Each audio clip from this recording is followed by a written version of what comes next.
तो आप सभी का स्वागत है, अभिनंदन करता हूं अपने यूट्यूब चैनल में, जिसमें कि आज हमारा इसमें पहला क्वेश्चन है। कह रहा है कि मौलिक अधिकार संविधान के किस भाग में वर्णित है।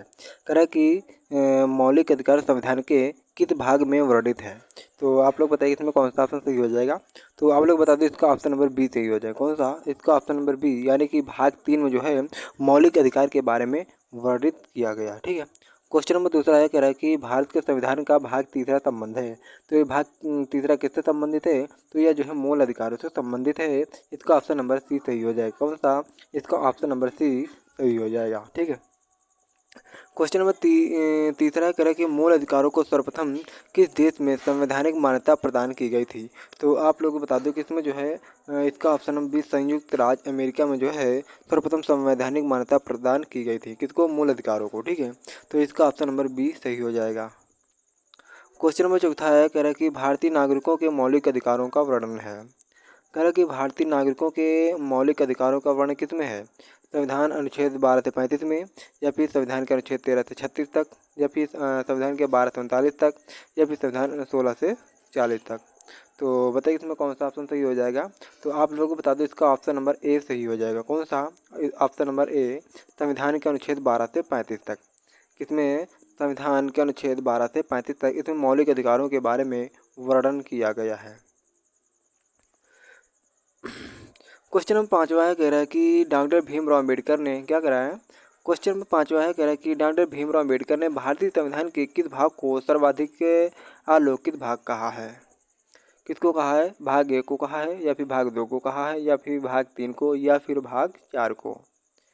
करेक्ट, डॉक्टर भीमराव अम्बेडकर ने भारतीय संविधान के किस भाग को सर्वाधिक आलोकित भाग कहा है। तो इसमें जो है इसका ऑप्शन नंबर सी सही हो जाएगा। कौन सा? इसका ऑप्शन नंबर सी, भाग सी, यानी कि सॉरी भाग 3 सही हो जाएगा। इसका ऑप्शन नंबर सी सही हो जाएगा।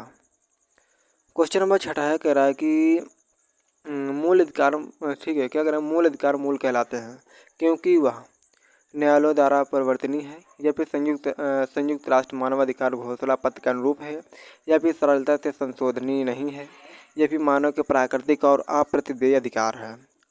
कह रहे मूल अधिकार मूल कहलाते हैं क्योंकि वह, तो इसमें जो इसका ऑप्शन नंबर डी, मानव के प्राकृतिक और अप्रतिदेय अधिकार है, इसलिए इसका ऑप्शन नंबर डी सही हो जाएगा। कह रहे मूल अधिकार मूल कहलाते हैं क्योंकि ये मानव के प्राकृतिक और अप्रतिदेय अधिकार होते हैं। इसका ऑप्शन नंबर डी सही हो जाएगा।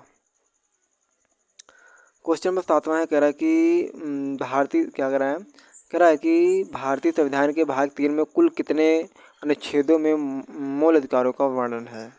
क्या कह रहा है, कह रहा है कि भारतीय संविधान के भाग 3 में कुल कितने अनुच्छेदों में मूल अधिकारों का वर्णन है। तो आप लोग बता दो इसका ऑप्शन नंबर डी, यानी कि 24 में जो है 24 मूल अधिकारों का वर्णन किया गया है। ठीक है। कितने अनुच्छेदों में मूल अधिकारों का वर्णन किया? तो 24 जो है मूल अनुच्छेदों में जो है अनुच्छेदों में मूल अधिकारों का वर्णन किया गया है।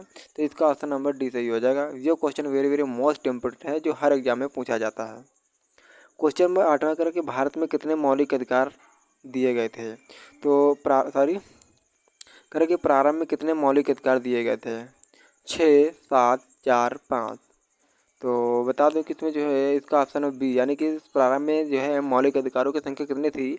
तो 7 थी। ठीक है। फिर जो है कुछ समय बाद जो इसमें एक संपत्ति का अधिकार जो है मौलिक अधिकार हटा दिया गया था। तो अब वर्तमान समय में जो हमारे पास जो है मौलिक अधिकार कितने हैं? 6 हैं। कितने हैं? वर्तमान में 6 हैं। क्वेश्चन 9 कह रहा है कि वर्तमान में भारतीय नागरिकों को कितने मौलिक अधिकार प्राप्त हैं। तो अब वर्तमान में कितने हैं? 6 हैं, या फिर 7 हैं, या फिर 8 हैं, या फिर 9 हैं। तो इसमें जो है अब वर्तमान समय में मौलिक अधिकारों की संख्या कितनी है? 6 है। तो इसका ऑप्शन नंबर ए सही हो जाएगा। क्वेश्चन नंबर 10वां कह रहा है कि भारत के संविधान में मौलिक अधिकार हैं। तो कह रहा है कि भारत के संविधान में मौलिक अधिकार कितने हैं?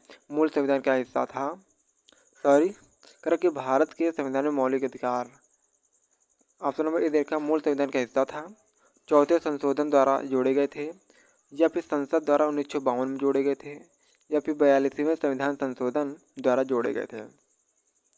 ठीक है। तो बताइए इसमें कौन सा ऑप्शन सही हो जाएगा।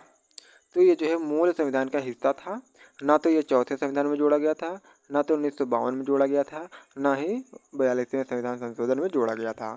ये मौलिक अधिकार जो होता है ये मूल संविधान का हिस्सा था। इसका ऑप्शन नंबर ए सही हो जाएगा। क्वेश्चन नंबर 11 है, कह रहा है कि भारतीय संविधान में न्यायालय में कौन परिवर्तनीय है। कह रहे भारतीय संविधान में न्यायालय में कौन परिवर्तनीय है। नीति निर्देशक तत्व या फिर प्रस्तावना या फिर मूल कर्तव्य या फिर मूल अधिकार। कह रहा है कि भारतीय संविधान में न्यायालयों में कौन परिवर्तनीय है, यानी जिसको बदला जा सकता है, तो ये है मौलिक अधिकार। ठीक है, ये न्यायालय में जो है परिवर्तनीय है। इसका ऑप्शन नंबर डी सही हो जाएगा। क्वेश्चन नंबर 12 है, कह रहा है कि मौलिक अधिकारों को लागू करने का दायित्व किसका है। उच्चतम न्यायालय या फिर उच्च न्यायालय या फिर उपयुक्त दोनों या फिर भारत के मुख्य न्यायाधीश पर। तो आप लोग बता दें इसका जो है ऑप्शन नंबर, ठीक है, क्या ऑप्शन नंबर सी जो है इसका सही हो जाएगा। कौन सा, इसका ऑप्शन नंबर सी, उपयुक्त दोनों जो है उच्चतम न्यायालय और उच्च न्यायालय पर जो है मौलिक अधिकारों को लागू कर सकता है। क्वेश्चन नंबर 13वां करके मौलिक अधिकारों का निलंबन कौन कर सकता है। तो मौलिक अधिकारों का निलंबन कौन कर सकता है। प्रधानमंत्री कर सकता है या फिर संसद कर सकता है, फिर राष्ट्रपति कर सकता है या फिर सर्वोच्च न्यायालय कर सकता है। करके मौलिक अधिकारों का निलंबन कौन कर सकता है। ये question very very most important है, जो हर एग्जाम में पूछा जाता है। कह कि मौलिक अधिकारों का निलंबन कौन कर सकता है। तो इसमें 13वें का जो है इसका ऑप्शन नंबर सी, राष्ट्रपति निलंबन कर सकता है। कौन कर सकता है। 13वें का ऑप्शन नंबर सी, यानी कि मौलिक अधिकारों का निलंबन कौन कर सकता है, तो राष्ट्रपति कर सकता है। क्वेश्चन नंबर 14 है, कह रहा है कि मौलिक अधिकारों के बारे में सुनवाई करने का अधिकार निम्न में प्रदान किया गया है। कह रहा है कि मौलिक अधिकारों के बारे में सुनवाई करने का अधिकार निम्न में से किसको प्रदान किया जाता है। सर्वोच्च न्यायालय को, फिर उच्च न्यायालय को, या फिर प्रधानमंत्री को, या फिर इनमें से कोई नहीं। कह रहा है कि मौलिक अधिकारों के बारे में सुनवाई करने का अधिकार निम्न में से किसको प्रदान किया गया है। तो जो है ये किसको प्रदान किया गया, तो सर्वोच्च न्यायालय को प्रदान किया गया है। किसको प्रदान किया गया है, तो ये सर्वोच्च न्यायालय को प्रदान किया गया। इसका ऑप्शन नंबर ए सही हो जाएगा। क्वेश्चन नंबर 15 के संविधान में उद्घोषित मौलिक अधिकार में संशोधन किया जा सकता है केवल। क्या कह रहा है, कह रहा है कि संविधान में उद्घोषित मौलिक अधिकारों में संशोधन किया जा सकता है केवल राष्ट्रपति द्वारा या फिर सर्वोच्च न्यायालय द्वारा या फिर संसद द्वारा या फिर उपयुक्त में से कोई नहीं। कह रहा है कि संविधान में उद्घोषित मौलिक अधिकारों में संशोधन कौन कर सकता है। तो जो है ये संसद कर सकती है। कौन कर सकता है, संसद कर सकता है। संसद में कौन कौन आता है, तो लोकसभा और राज्यसभा या और राष्ट्रपति। ठीक है, ये जो है तीनों संशोधन कर सकते हैं। क्वेश्चन नंबर 16 है, कह रहा है कि भारत क्या कह रहा है, कह रहा है कि भारतीय नागरिकों को प्रदान किए गए मूल अधिकारों को, क्या कह रहा है, भारतीय नागरिकों को प्रदान किए गए मूल अधिकारों को क्या कभी निलंबित किया जा सकता है या फिर निलंबित ही नहीं किया जा सकता है, या फिर किसी भी परिस्थिति में निलंबित नहीं किया जा सकता, या फिर ऊपर निर्देशित कुछ भी सही नहीं है। तो बताइए इसमें कौन सा ऑप्शन सही हो जाएगा। ये जो मौलिक अधिकार होते हैं ये कभी भी जो है निलंबित नहीं किए जा सकते हैं। इसका ऑप्शन नंबर बी सही हो जाएगा। कौन सा, इसका ऑप्शन नंबर बी सही हो जाएगा। भारतीय नागरिकों को प्रदान किए गए मूल अधिकारों को कभी भी निलंबित नहीं किया जा सकता है। क्वेश्चन नंबर 17 है, कह रहा है कि, ठीक है, क्वेश्चन नंबर 17 क्या कह रहा है, कह रहे निम्नलिखित में से कौन से मामले उच्च न्यायालय ठीक है तथा उच्चतम न्यायालय की अधिकारिकता में आते हैं। कह रहा कि निम्नलिखित में से कौन सा मामले उच्च न्यायालय तथा उच्चतम न्यायालय की अधिकारिकता में आते हैं। ठीक है, तो केंद्र व राज्य के बीच विवाद, या फिर राज्य के परस्पर संबंध विवाद, या फिर मूल अधिकार का प्रवर्तन, और या फिर संविधान के उल्लंघन से संरक्षण। तो बताइए इसमें कौन सा ऑप्शन सही हो जाएगा। तो आप लोग बता दें इसका ऑप्शन नंबर सी, मूल अधिकार का प्रवर्तन। कह रहा कि कौन सा मामला है जो उच्च न्यायालय और उच्चतम न्यायालय की अधिकारिता में आते हैं, तो मूल अधिकारों का प्रवर्तन। ठीक है, तो इसका ऑप्शन नंबर सी सही हो जाएगा। क्वेश्चन नंबर 18 कह रहा कि भारतीय संविधान के अंतर्गत मूल अधिकारों का संरक्षक कौन है। तो मूल अधिकारों का संरक्षक किसे कहा जाएगा, तो ये जो है न्यायपालिका को कहा जाएगा। किसको कहा जाएगा, न्यायपालिका को, जो भारतीय संविधान के अंतर्गत मूल अधिकारों का संरक्षक कहा जाता है। इसका ऑप्शन नंबर सी सही हो जाएगा। क्वेश्चन नंबर 19 कह रहा कि मौलिक अधिकारों के निलंबन का आदेश कौन दे सकता है। कह रहा मौलिक अधिकारों को निलंबन का आदेश कौन दे सकता है, तो कौन दे सकता है, बताइए कि इसमें कौन सा ऑप्शन सही हो जाएगा। तो 19वें का डी, ऑप्शन नंबर डी, यानी कि राष्ट्रपति जो है मौलिक अधिकारों को निलंबन आदेश दे सकता है, इसलिए इसका ऑप्शन नंबर डी सही हो जाएगा। आज इस क्लास का अंतिम क्वेश्चन है, कह रहा है कि मूल अधिकारों पर आवश्यक प्रतिबंध लगाने का अधिकार किसको है। कह रहा है कि मूल अधिकारों पर आवश्यक प्रतिबंध लगाने का अधिकार किसको है।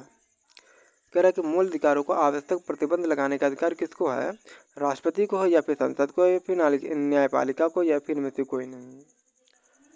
एक बार फिर से रिपीट कर रहे हैं, कह रहा है कि मूल अधिकारों पर आवश्यक प्रतिबंध लगाने का अधिकार किसको है, राष्ट्रपति को या फिर संसद को या फिर न्यायपालिका को, इनमें से कोई नहीं। तो ये किसको है आप लोग बता सकते हैं कमेंट बॉक्स के माध्यम से, ठीक है, बताइएगा। तो इसमें जो है 20वें का ऑप्शन नंबर जो है बी सही हो जाएगा। कौन सा, ऑप्शन नंबर बी सही हो जाएगा। कौन सा, संसद जो है ये मूल अधिकारों पर आवश्यक प्रतिबंध लगाने का अधिकार है, ठीक है।